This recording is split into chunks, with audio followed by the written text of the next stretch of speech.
Bonjour à vous. Aujourd'hui, je vais vous présenter le volume 1 de Ryuko, un seinen de type thriller signé Eldo Yoshimizu. Ce manga datant de 2011 va nous raconter les aventures de Ryuko, une jeune femme chef du clan du Dragon Noir, une organisation de Yakuza. Ryuko va se voir confier par le souverain du royaume de Forosia, au Moyen-Orient, un bébé, la petite Barel. 18 ans plus tard, le bébé a bien grandi et Barel décide de quitter Ryuko afin de prendre son envol. C'est à ce moment-là que l'armée décide d'attaquer le clan de Ryuko. Pendant ce temps-là, le chef Yakuza, qui a eu un passé on ne peut plus douloureux, va apprendre que sa mère, qu'elle croyait morte, est finalement vivante. Direction le Japon, où les réponses à ces interrogations semblent prendre source.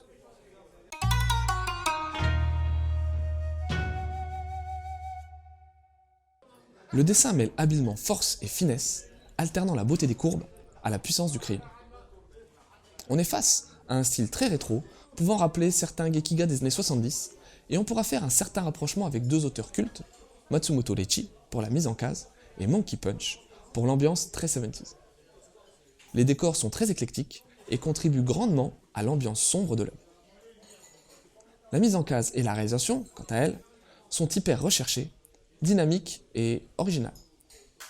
On a également une forte influence des onomatopées sur le rendu final. Tout ceci donne une impression de mouvement constant, et malgré toutes ces qualités esthétiques, je me suis senti complètement perdu dans cette surenchère graphique, où la notion de compréhension de l'action a été, à mon avis, trop souvent bafouée. On a par moments une suraccumulation des traits de mouvement, ainsi que des déformations visuelles trop prononcées, qui rendent la narration poussive et peu claire. En somme, le titre a les défauts de ses qualités, à cause d'un excès de zèle graphique. Pour ce qui est de l'édition, le Lézard Noir nous offre un superbe premier pavé, la série en comptera 2 en tout, avec une couverture cartonnée très impactante et du plus bel effet, associée à un papier rigide vraiment classe. Un volume de luxe avec beaucoup de cachets qui prendra assurément une place de choix dans votre mangatech.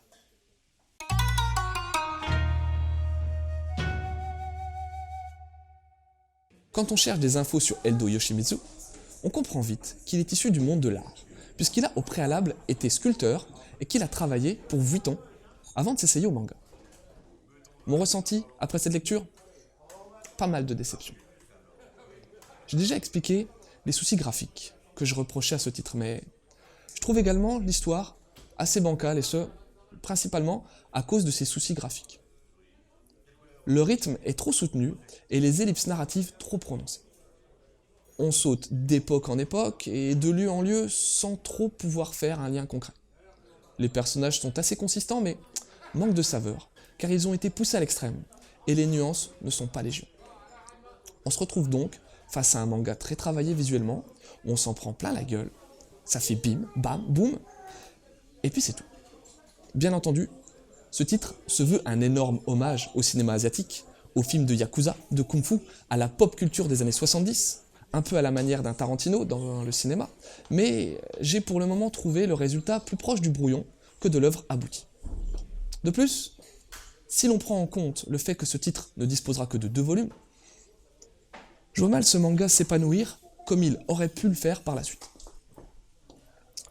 Je tiens tout de même à saluer l'initiative de l'éditeur Lézard Noir, qui, même si ce titre ne me touche pas plus que ça, nous permet de découvrir des œuvres sortant totalement de l'ordinaire, et nous offrant, quoi qu'il arrive, une vision de ce qu'est la pluralité dans le manga.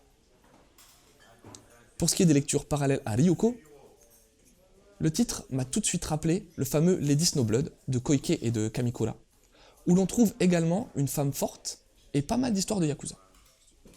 De même, il y a également un rapprochement à faire avec Mother Sarah, scénarisé par Otomo Katsuhiro, puisque l'héroïne évolue dans un monde empreint d'orientalisme et de guerre.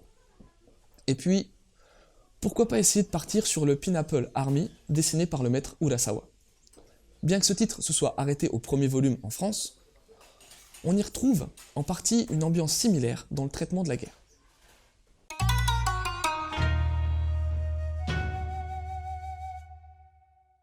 Ce manga Ryuko est donc un seinen thriller d'Eldo Yoshimizu. Il narre les aventures d'une chef de clan Yakuza qui va prendre sous son aile le bébé d'un roi oriental.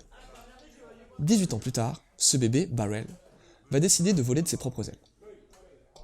Parallèlement à ça, Ryuko va apprendre que sa mère n'est pas réellement morte, et elle va se rendre au Japon pour en savoir plus. Le dessin rappelant fortement les Gekiga des années 70 est très travaillé, et il allie la beauté des courbes à la puissance du trait. La réalisation est également très recherchée et super dynamique. Malheureusement, on s'y perd vite dans cette surenchère graphique, d'autant que l'histoire, elle aussi, en pâtit. On ne s'y retrouve pas dans ce déluge d'action où les personnages sont poussés dans les extrêmes. Malgré tout, cette magnifique édition ravira peut-être les fans de cinéma asiatique et de pop culture 70s et nous prouve, quoi qu'il en soit, que la culture manga est bien plus diversifiée que ce que les néophytes pourraient croire. Un titre du Lézard Noir qui vous en coûtera tout de même 19 €. Sur ce, je vous souhaite une bonne lecture et à la prochaine.